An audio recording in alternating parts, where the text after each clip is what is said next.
আমরা 2 to the power 5x plus 4 plus 2 to the power 9 equals to two দি পাওয়ার 10 এই যে সমীকরণ দেওয়া আছে সেই সমীকরণটার সমাধান নির্ণয় করব।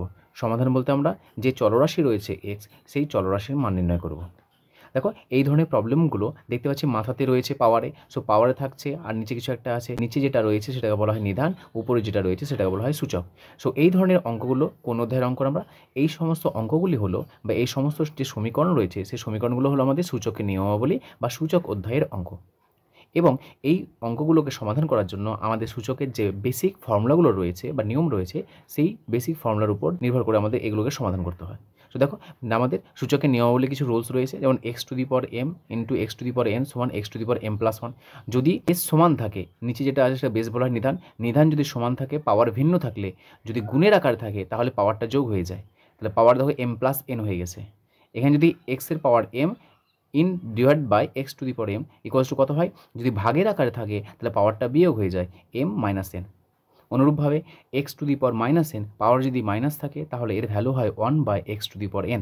নেগেটিভ আছে, নেগেটিভকে পজিটিভ করার জন্য এটা আমাদের 1 হয়ে যায়, নিচে নেমে যায়, তাহলে পজিটিভ হয়ে যায়।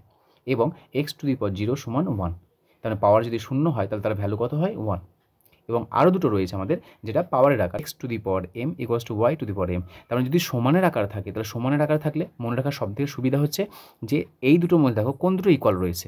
এখানে এক্সের পাওয়ার এম রয়েছে, ওয়াইয়ের পাওয়ার এম রয়েছে, তাহলে যদি আমাদের পাওয়ার ইকুয়াল থাকে তাহলে যে দুটো ইকুয়াল নেই সেই দুটোকে ইকুয়াল করে দেবো। এখানে দেখো পাওয়ার ইকুয়াল আছে তাহলে এক্স সমান ওয়াই হবে। এখানে এই নিচেরটা সমান আছে তাহলে উপরটাকে সমান করব, তাহলে নিচেরটা সমান থাকলে উপরটা সমান হবে আর উপরটা সমান থাকলে নিচেরটা সমান হবে। তাহলে প্রথমে আগে এর মান যদি নির্ণয় করতে হয় তাহলে এটাকে আমরা যে এক্স যুক্ত পদ আছে সেই এক্স যুক্ত পদকে বাম দিকে রাখবো, বাকি সব ডান দিকে নিয়ে যাবো। সুতরাং এটা 2 টু দি পাওয়ার, শুধুমাত্র দেখতে পাচ্ছি এইটা আমাদের এক্স যুক্ত পদ, তাহলে বাকি সব ডান দিকে নিয়ে যাও। তাহলে 5 to x plus 4 equals to ডান দিকে ছিল 2 to the power 10 minus 2 to the power 9। এই 2 টু দি পাওয়ার 9কে ডান দিকে নিয়ে গেলাম, তাহলে মাইনাস হয়ে গেল। এবার দেখো এখান থেকে আমাদের কিছু কমন নিতে পারছি, কত কমন আসবে? সো কমনটা না বুঝতে পারলে প্রথমে আগে 2 টু দি পাওয়ার 10কে ভেঙে নাও। এখানে কত আছে সব থেকে মিনিমাম দেখো 2 টু দি পাওয়ার 9 আছে, তো এটা ভাঙছি 2 to the power 9 into 2 to the power 1 minus 2 to the power 9। Common কত আসছে? 2 টু দি পাওয়ার 9, ব্র্যাকেটে থাকছে 2 মাইনাস 1। আমরা এই লাইনটা না করে এইখান থেকে কমন নিতে পারতাম, যে 2 টু দি পাওয়ার 9টা কমন নাম, তাহলে এখানে 2 থাকবে, এখানে 1 থাকবে, মাথায় এক মানে এটা, সেই জন্য আমরা এটাকে ভেঙে দেখালাম, যেটা আমরা আসছে কি করে। দেখ 2 টু দি পাওয়ার 10 আছে, আমরা কেন ভাঙলাম? কারণ দেখতে পাচ্ছি এখানে 2 টু দি পাওয়ার 9 আছে, তাহলে এই 10কে আমরা তো লিখতে পারবো 2 to the power 9 into 2 to the power 1। কেন এই সাপেক্ষে ভাঙলাম? কারণ দেখতে পাচ্ছি এখানে 2 টু দি পাওয়ার 9 আছে, যদি 8 থাকতো তাহলে 8-এর আকারে ভাঙতাম, যদি 3 থাকতো 3-এর আকারে ভাঙতাম, যেমন আকার আছে সেই আকারে ভাঙলাম। কমন নিলাম কত? 2 টু দি পাওয়ার 9 কমন নিলাম, তো কমন নিয়ে 2 টু দি পাওয়ার 9 বাইরে এলো, এখানে 2 টু দি পাওয়ার 1 থাকলো, মাইনাস 1 থাকলো। সো ক্যালকুলেট করলে কত আসছে? 2 to the power 9 into 1, 2 minus 1 1। বাম দিকে কত আছে? 2 to the power 5x plus 4। এবার দেখো এটা 2-এর মাথায় চলে এসছে, এখানে 2-এর মাথায় চলে এসছে 1, মানে এটা লেখার দরকার নেই, 2 ইন্টু 1 মানে ওটাই চলে আসবে, 2 টু দি পাওয়ার 9 ইন্টু 1 মানে 2 টু দি পাওয়ার 9।